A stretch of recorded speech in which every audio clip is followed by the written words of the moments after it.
Stations play it safe, but real rock fans, we don't want safe. We want those deep cuts hiding in the corners. We want the tracks that were too heavy for the pop charts.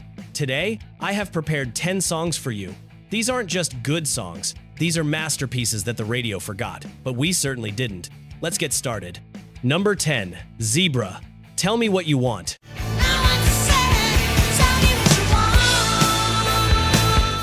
We start with a band that sounds like Led Zeppelin crashed into the 1980s, Zebra.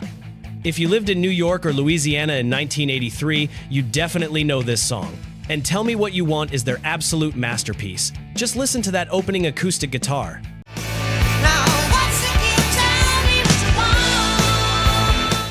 It's mysterious. It draws you in. And then, Randy Jackson's voice kicks in. The man had a falsetto that could shatter glass. He wasn't just screaming, he was hitting notes that Robert Plant would envy. The song transforms from this spacey atmosphere into a hard-rocking groove that makes it impossible to stand still. I asked myself, why isn't this played on the radio every day?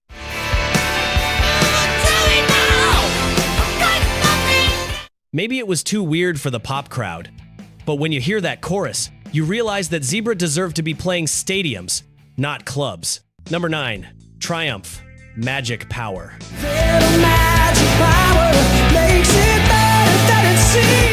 We all love Rush, but there was another Canadian power trio right next door that deserved just as much love, Triumph. Magic Power isn't just a rock song. In my opinion, it is an anthem for anyone who has ever felt lonely and turned on the radio to feel better. This is a song about the power of songs.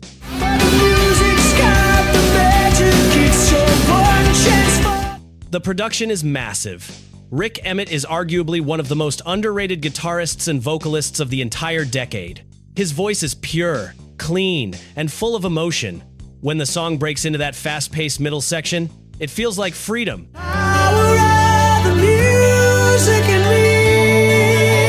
While radio stations play Tom Sawyer for the billionth time, real fans know that Magic Power is the song that actually touches your soul. It's positive, it's powerful, and it is criminally underrated. Number 8, Billy Squier, In the Dark.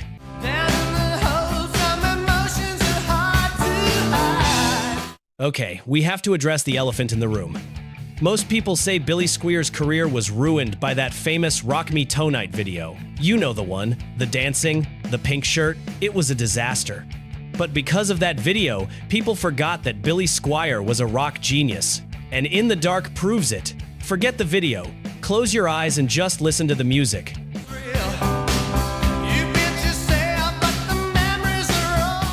This track is the perfection of dark, synth-heavy, melodic hard rock. The rhythm is infectious. It has a moody, nighttime atmosphere that separates it from the cheesy party rock of the era. Personally, I think it's a great track. Billy's vocals are gritty and desperate. Even today, the production sounds amazing.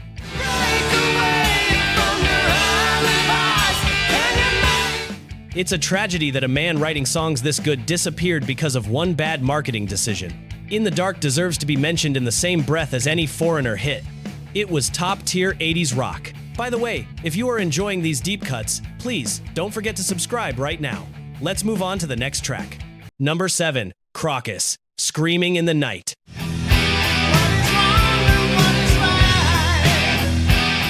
Switzerland gave us chocolate, watches, and Crocus. Crocus was often dismissed as an AC/DC clone. And yes, I agree, they had songs like that.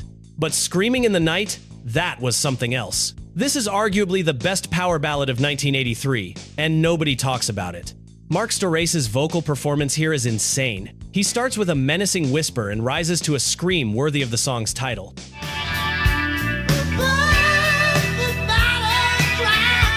The guitar solo is melodic and emotional. While the Scorpions get all the praise for Still Loving You, Crocus delivered a song that was darker, heavier, and in my opinion, more intense.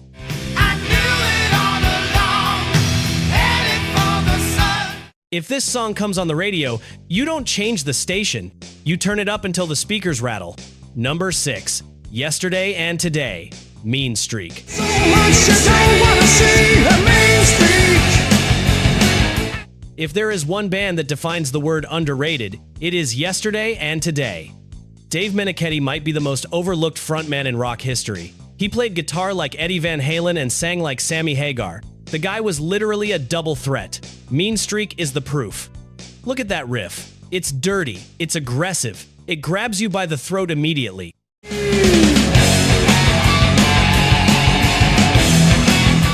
This band was doing the hair metal sound before that style even existed, but they did it with more blues and more talent. I am of the opinion that they should have been as big as Van Halen.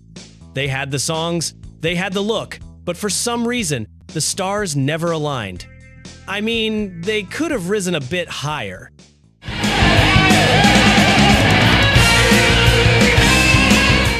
Mean Streak kicks harder than 90% of the stuff that actually made it to number 1. Number 5. Gary Moore, Out in the Fields.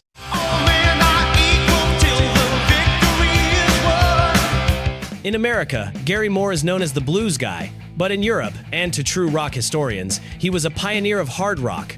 Out in the Fields is a masterpiece. It doesn't matter if you're left. On vocals, alongside Gary, we have the legendary Phil Lynott from Thin Lizzy, as you know. The guitar work is blistering. It's fast, melodic, and technical.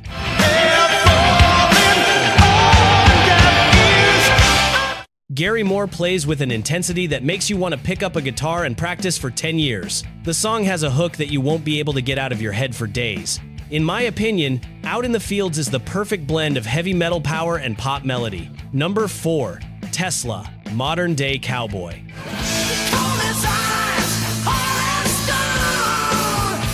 While everyone else on the Sunset Strip was wearing lipstick and teasing their hair to the ceiling, Tesla showed up in t-shirts and jeans. They were the anti-glam band, and they rocked harder than most people. Modern Day Cowboy is a manifesto for them. Bold, real. Jeff Keith's voice sounds like sandpaper and whiskey.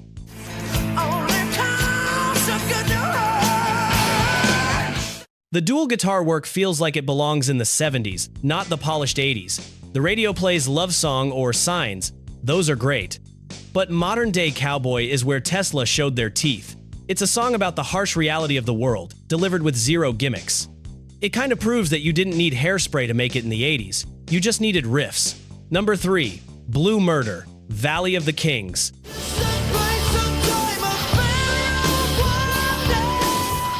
Get ready, because this isn't just a song, it is revenge. Who do you think wrote Whitesnake's massive 1987 album? David Coverdale? No. It was the genius John Sykes who wrote most of the guitars and hits, but he was fired as soon as the album was finished. John Sykes didn't give up. He went out and formed Blue Murder. When you listen to Valley of the Kings, you hear what the real Whitesnake should have sounded like.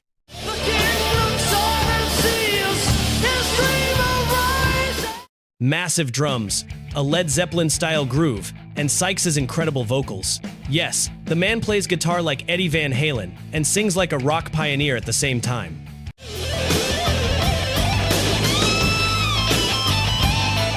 This group should have been one of the biggest bands of the late 80s, but record label politics and the rise of grunge buried them. This song is one of the biggest what-ifs of the entire decade. Number 2. Savatage, Hall of the Mountain King.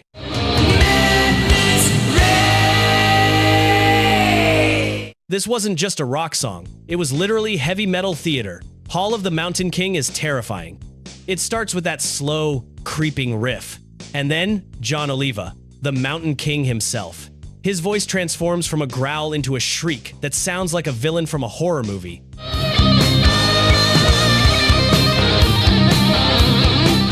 The classical music influence is obvious, but they turned it into a metal monster. The breakdown at the end, where the tempo speeds up and Oliva laughs like a maniac, it was one of the greatest moments in metal history. Radio couldn't handle this. It was too weird, a bit too heavy. But for those of us who discovered it, it changed everything. Number 1. Queensrÿche, Take Hold of the Flame.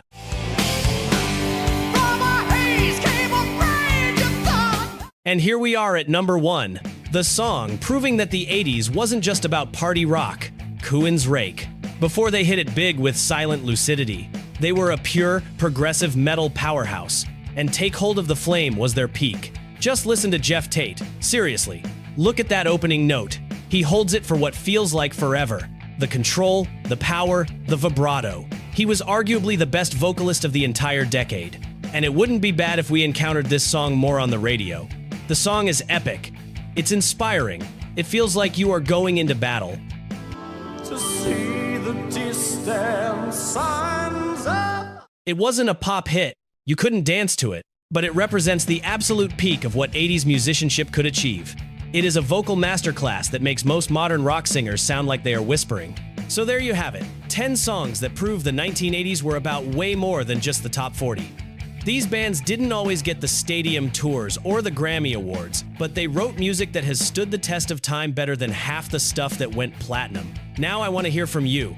Which of these songs is your favorite? And, more importantly, what deep cut did I miss? I know you have one in mind. Drop it in the comments below. Let's build the ultimate playlist together.